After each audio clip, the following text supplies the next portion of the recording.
you coming to see us at the Garrick in... Liz and her mum are coming to see you in... I'm trying to think when it is. September. She's just whispered in my ear, September. Tell her not to listen to this because all the questions in this will be answered on stage at the Garrick. Okay, no problem. Don't listen to this, Liz. Hello and welcome to another episode of the Lichfield Talking News Podcast. And this week you're in for a bit of a treat because Colin, as you heard just there, has got a little bit of a showbiz exclusive for you. This is a bit of a special episode because Colin, as you'll hear, is going to be chatting with the legendary British actor Jeffrey Holland, of course, of Hi-de-Hi fame. A little bit before my time, I have to say, but, of course, a local man, a local lad from Warsaw, and he'll be talking about his upcoming show at the Lichfield Garrick in September, and giving you a little bit of a sneak preview. It's an absolute belter of an episode. We hear everything from what Jeffrey would do if he won the lottery, right the way through to whether he prefers acting on stage or behind the camera. It's a fantastic episode. I'm going to play it for you to enjoy. I hope that you do enjoy it, and hopefully me and Colin will be back together soon.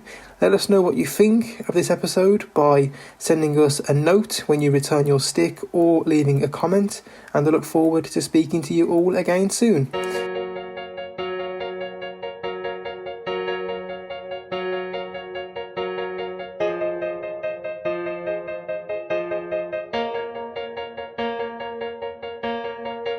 So, in terms of Lichfield Talking News, it's primarily a service for people who are blind and partially sighted. What me and Josh, a best friend of mine, decided to do was to start a podcast, and that goes out on the sticks every week. And we just cover stuff in the local area, in the majority, but we cover other stuff as well. And I just thought, what a great idea to hopefully speak with you again. And I know you come into the Garrick, obviously, in September. And I thought, why not speak to Jeff and see if he could tell us all about his show, what it's going to entail. And so, as they say, the stage is yours, if you can tell us all about it. Right, well, it's simply called The Best of TV Comedy, simply because we've got Sue Hodge from Hello Hello, we've got me from all the stuff I've done, and we've got Jude, who has done an awful lot of sitcoms and comedies over the years as guest, and a lovely lady who you probably won't know, but her name is April Walker, and she's done every sitcom you could ever know about in the 70s and 80s. She's worked with 40 Towers, Reginald Perrin, Yes Minister. Wow. She's played guest spots in all of those, and the two Ronnies as well. And we all come on individually, and we're interviewed on stage. It's like a chat show, really, by Debbie Hudd, Roy Hudd's widow. She's very good at that sort of thing, and she asks us questions and leads us into little stories that we tell about the people that we work with and the shows that we worked on, memories we have of them all. Okay. And it makes for quite a good, couple of hours. Brilliant. And can you tell our listeners when you're going to be appearing in the Garrick? Do you know the dates for September? Look it up. I've got my diary in front of me. No worries. I know it's September. I think it's September the 30th something. Hang on. Here we go. Oh, yes, Friday the 30th of September. Do you know, you said that just as Liz was saying that in my ear. So that's well synced. All right, well, we'll see you there. She's looking forward to it, and Elsa, I think, is looking forward to it. It was a birthday surprise for her to come and see you. So, yeah, she's. I think they're very excited. I hear you also recently went to Tamworth and did the show there. We did indeed. We did a couple of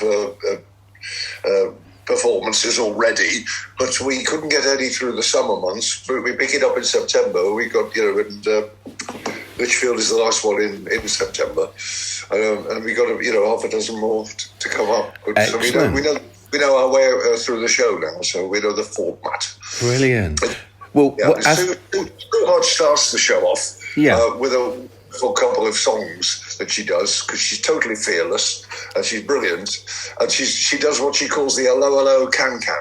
Wow. And to tell you what, that's worth the ticket price alone, just to see her doing that. So it's wonderful. And she and April did the first half, and then Judy and I do the second half, and then the girls come back on, and we all four of us sit there while the audience do a Q&A. So they're write questions down on pieces of paper for the interval, drop them into a little box that we leave on the stage, and then when we get to the appropriate point, Debbie opens the box and asks the questions, so we can talk spontaneously to the audience about what they want to know. That's brilliant. Where did the concept come from for the show? Did you come up with it? Did somebody else? We've done it before. We've done it on the ships. Yeah. You see, we've done it on cruise ships. And Chris Gidney, who produced us and took us on the cruises, it was anxious to get us, get stuff back on. And while the cruises were a bit slow getting back to normal after the COVID outbreak, he sort of went, well, let's put this little show on the stage and take it around some local theatres, and that's exactly what we're doing. Wow. No, it's nice to get out and about again. Absolutely. And what people may or may not know is obviously you're from just round the corner from here. Originally from being born. What does Lichfield hold for you? Is it a place that you're fond of, or have you been? Very much. I love Lichfield. Yes, I really do. I mean, that is the most glorious cathedral. That is the only three-spired medieval cathedral in Europe. Wow. There is a three-spired cathedral in Truro. Yeah, but it's Victorian building, and it's beautifully made, but Lichfield Cathedral is unique, and it's the only three-spire cathedral in medieval cathedral in Europe, and it's glorious. I absolutely love it.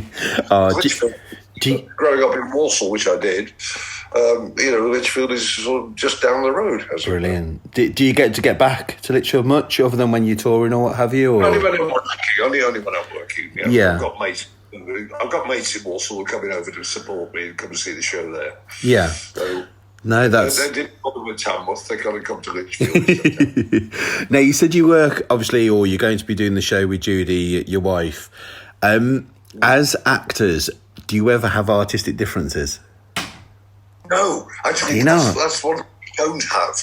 No, we people say to us, what's it like working on stage with your wife? Because we've done an awful lot together. We've done a lot of plays together, touring around the country. We've done a lot of pantomimes together, as well. Me giving my dame and she giving her fairy. And we love working together, particularly in plays when we're working, because we're not Jeff and Judy, we're whoever we're playing. Of course. We approach our work the same way, actually. We think the same way. That's cool. We complement one another really on stage, and we enjoy it. We enjoy working together, we enjoy being together and touring the country, because I'm a chauffeur, so she gets to be driven around in and chauffeured. Excellent. By me. Sounds good. A few questions for you, Jeff. One of them was, obviously you've been fortunate enough to work with some amazing actors and actresses. Who would you say would be the funniest or most entertaining that you've worked with, if you were to pick one? Personally, that I've worked with? Yeah, that you've personally worked with. Well, I've got to say Les Dawson. Really? Oh, wow. Yes, because when back in the 80s, I was in a play called Run for Your Wife, written by the wonderful farce writer Ray Cooney, who, by the way, just turned 90, so we all went to his big birthday party. Yeah. So Ray Cooney, and then Run for Your Wife was on at the West End for 9 years. Yeah. And I was in and out of it for about 5 years, playing the taxi driver, John Smith, the protagonist, who is actually a bigamist. He's got 2 lives. He's got 2 flats, one in Wimbledon and one in Streatham, and he flips from one to the other. And because you think bigamy is not funny, but the way Ray has written the situation in the comedy, it's hysterical. It really is so very, very funny. And I used to keep my costume at home because they said, well, once you're back, I used to do about 3 months, 12 weeks or 3 months in the West End, because it was about as much as your body could cope with. Yeah. Because it's a 2-hour, 90-mile-an-hour trek. Wow. You're doing a farce, on stage. So, of course, I was much younger then. But having said that, I used to keep my costume at home. And every so often, you'd get a production of Run for Your Wife somewhere in the country where the John Smith part would, he'd fall ill or something would happen. Yeah. And this has happened to me several times. I used to call myself the itinerant John Smith. Whenever they got a problem, they ring Holland. I think he's free at the moment. Yeah. So they did, and I got a call one Thursday afternoon. Could I get down to Dartford? I lived in Hertfordshire at the time, near Watford. Right. Could I get down to Dartford that night to play John Smith with Les Dawson? Because Peter Goodright, the impressionist, who was also an actor, he was playing it with Les. But sadly, his father died, right, and he go back up to Derbyshire to sort his mum out, help her with things. And they wanted someone to take over quickly, so I literally got in the car and drove straight to Dartford, and went on, because I don't know the play backwards and inside out.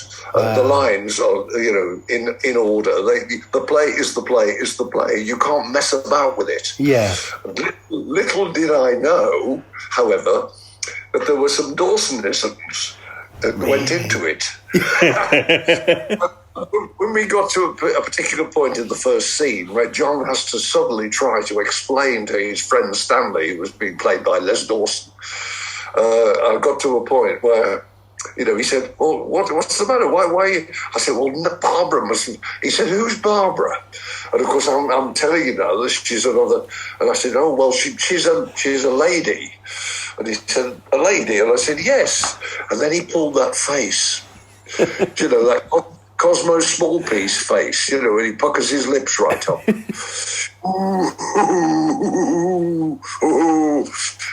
that was me gone. I'm finished. I'm very disciplined on stage, and I don't normally corpse or laugh, what we call corpsing. But I've always loved Les. I've been a huge fan. I've known him socially, but I've never actually been on stage and worked with him before. And when he did that, when he pulled that face at me, I just completely dissolved into complete hysterics. And I was standing there rocking and crying, tears rolling down my cheeks. And of course, he loved all that. He loved it. He was feeding off it, Yeah, and of course, the more he liked it, the more he laughed, and the more the audience laughed, because they love a mistake, they love an accident. Yes. They can share it when they can share it. But he was hysterical. But he did that to me 4 times during that one performance. 4 times that happened. He did something I wasn't expecting. Wow. I cracked up, completely cracked up. But it was a hysterical experience for me. But he was such a funny man. Yeah, brilliant entertainment. I love that man. He died far too young. It's ridiculous. Yeah. But, it was a gem, absolute gem. Oh, bless.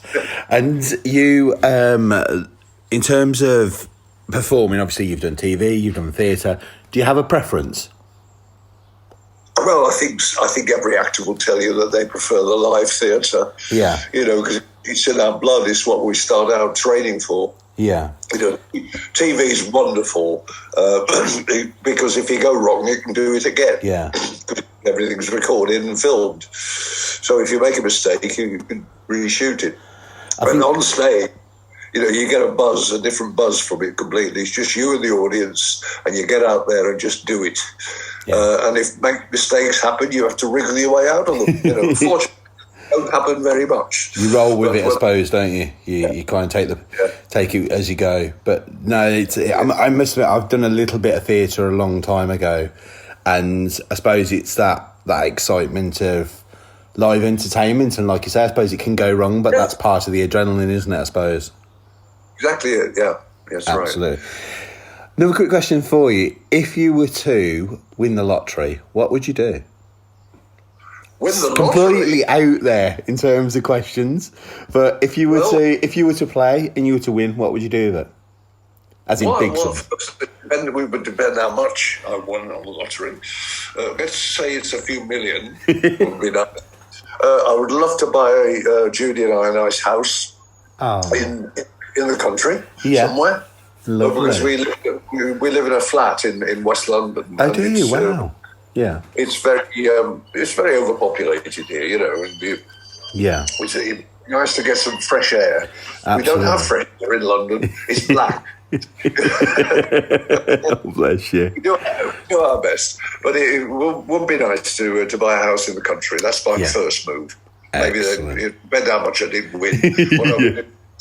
Well, there's a very big one, isn't there, this Friday, I think. But if you, moving on back to the TV and the theatre, obviously in the 80s and that, we had obviously Heidi High, we had You Rang My Lord, rather.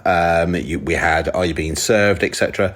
Do you think, as a society now, as a country, we're missing a kind of programme of that genre compared to the 80s and the 90s sort of thing? Very much so. Very much so. It's a very different world now from what it was then. Because if you think back to the 80s when we were making Heidi High, there were only 3 channels. Yeah. And then there came Channel 4, so we had 4. But it's a different world in lots of different ways. The technology's changed. We've got, I'm talking to you now on Zoom. I know, it's incredible, isn't it? We didn't have laptops and computers back then. Yeah. And families used to sit down to watch the TV after they had their meal, or maybe during their meal. Yeah. And together with Granny and Mum and Dad and the kids. Which really accounts for the popularity of Heidi High and the Croft and Perry shows, that they were, so wonderfully received like that. Absolutely. But it's a different world. And it all changed in 1995 for us, because Paul Shane Supar and I were lucky enough to get You Rang My Lord after Heidi High. Then we went on to do Oh Dr. Beeching. Yes, yeah. Which only made 2 series, which was a shame. Yeah. The BBC controller at the time went on record as saying, we don't want any more net curtain comedy. Really? Wow.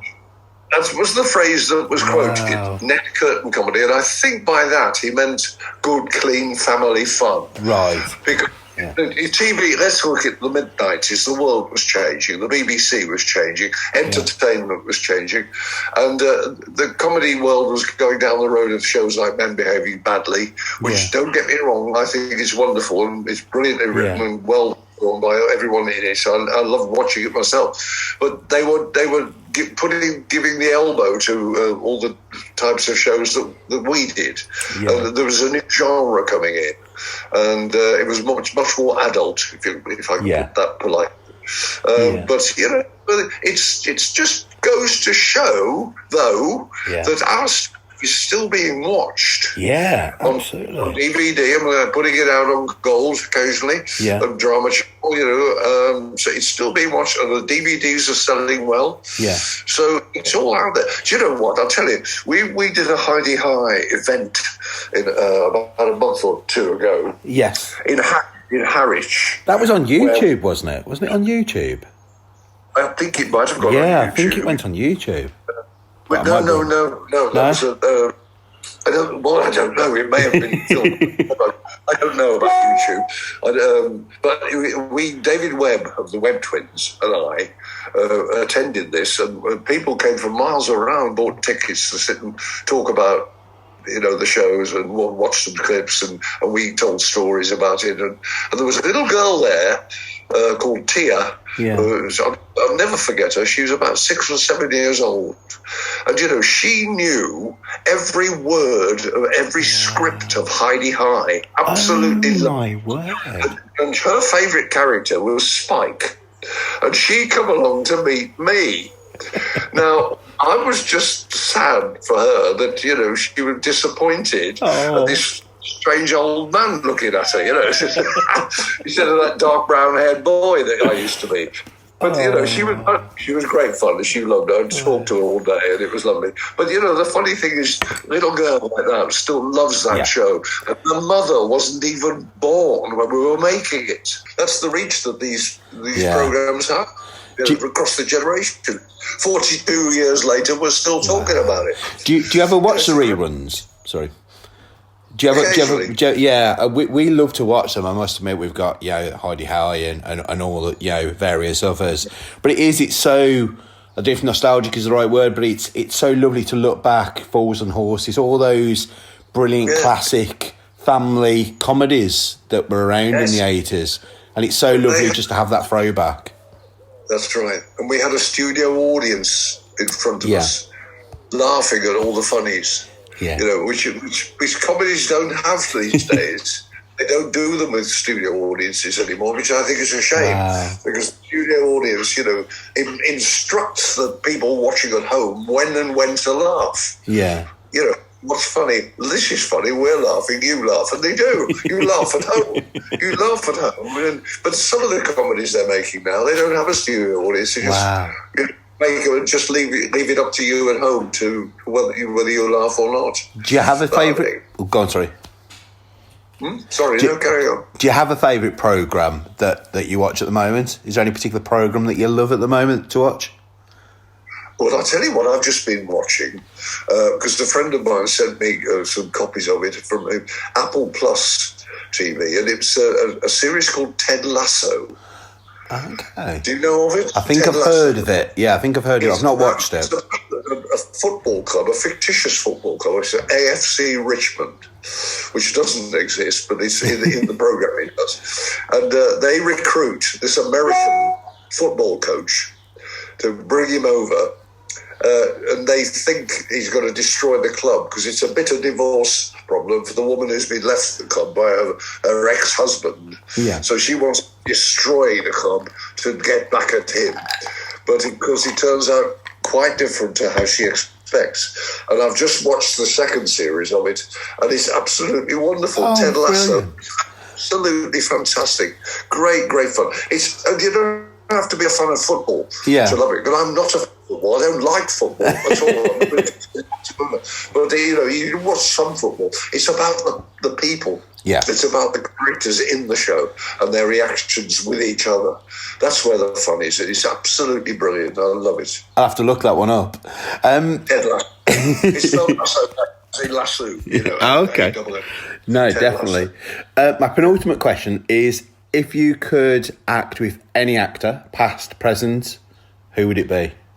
Whether you go back and act with somebody you've previously acted with, or whether they no longer be, sadly, no longer be here, or. I would have to say I don't have to be Stan Laurel. Would it? And Oliver Hardy, of course, but Stan Laurel, the man I most admire. Yeah. In the comedy world, and it would be lovely to have had them around the table for dinner. Yes, I bet. Chats we could have had. What would be your primary question to ask them? If you could ask him any question, what do you think you'd ask him? Well, I'd ask him why Hal Roach never gave them equal wages. But because there was a big pay dispute not between the boys themselves, between Stan and Hal Roach. Yeah. Because Stan earned a lot more than Oliver Hardy because he did more than twice the work that Oliver Hardy did, and Oliver Hardy was quite happy with that. Wow. Stan used to work with the writers on the storylines and the gags, and then he'd virtually direct the films when they were shooting. Yeah. The directors knew that he knew what he wanted and he got it right and it made their life easier. And then at the end of the day, when they'd finished shooting, Oliver Hardy used to go off and play golf, and Stan used to go back in the studio to the cutting room and work with the editors to get the thing cut exactly as he knew it should be cut. And that's why their films are such a success, because he was the brain behind the team. Yes, yeah. I'd love to have met him and love to have worked with him. Bless you. There you go. Another life. My final question is a bit of a fun game. Basically, if we give you two things, you tell us which one you prefer the most. So it's just a bit of fun. So if we said to you, say for example, tea or coffee, you say, yeah, like my coffee or tea, whichever the case is. So it's just the first thing that comes into your head, if that's okay. So there's only a few. There's not loads on there, about 10 or so, if that's all right. So the first one is tea and coffee. It's a psychology test. the deep id, the stuff deep in the id. Go on. So you got tea or coffee? Coffee. Coffee. Indian or Chinese? Neither. Sun or snow? Sorry? Sunshine or snow? Sunny holiday or snowy holiday? Sun. Plane or boat? I can't hear you, sorry. Oh, sorry, plane or boat? As in sailing or plane? Flying. Oh, aeroplane. Aeroplane? Excellent. Hot tub or sauna? Not not fond of either. No? Okay. Text or text or call? Do you prefer to text someone or call someone? Texts are safer, aren't they? But it depends who you're talking to. Depends who you're talking to. I prefer calling, I must admit, because I think things can get lost in translation, can't they, in text messages? Yeah. So, beer or a short, whiskey, brandy, what have you? Well, if I was given a choice, I'd say cider. Cider, fair enough. That's good enough for me. Book or film? I love reading. Do you? Films too. I mean, it's different. It depends where I am and when and what mood I'm in. But I love both. Excellent. We kind of touched on it, but theatre or cinema? Would you rather go to the theatre or the cinema? Probably for me, the cinema. Yeah? Excellent. Yeah. I prefer doing theatre. But if I'm going to a show, I'd probably go and see a film. Dinner, or as in you cooking it, or takeaway? Oh, cook. Dinner, absolutely. Excellent. Yes. Go do takeaway. Cats or dogs? Cats. Cats, excellent. And finally, and this is a hard one because I know you've been in one of these, Corrie or Emmerdale? Corrie? Or Emmerdale? Oh, no. No? Neither. No, actually, at the moment, no, I know I've done Corrie. I've been in an episode of Corrie, and it's a lovely one here. But at the moment, we're in mourning for the fact that Neighbours has been pulled. Oh, it has, hasn't it? Yeah. They were shooting the final episode last week. I hear that. Judy and I love Neighbours. We watch Neighbours every day. And we're going to miss it. Like, a bereavement in our house. It's just... Oh, bless you. Would you like to appear in it, Jeff? Would you like to appear in it if you had the opportunity for the last one? Yeah, absolutely. I would have.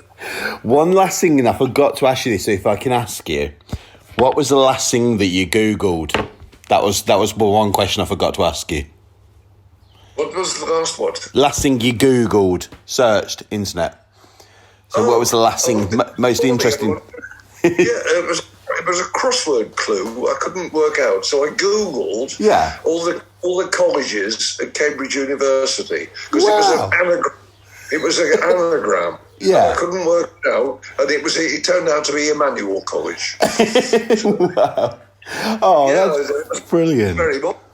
Well, that's brilliant. Thank you so much. We really do appreciate that you're still there.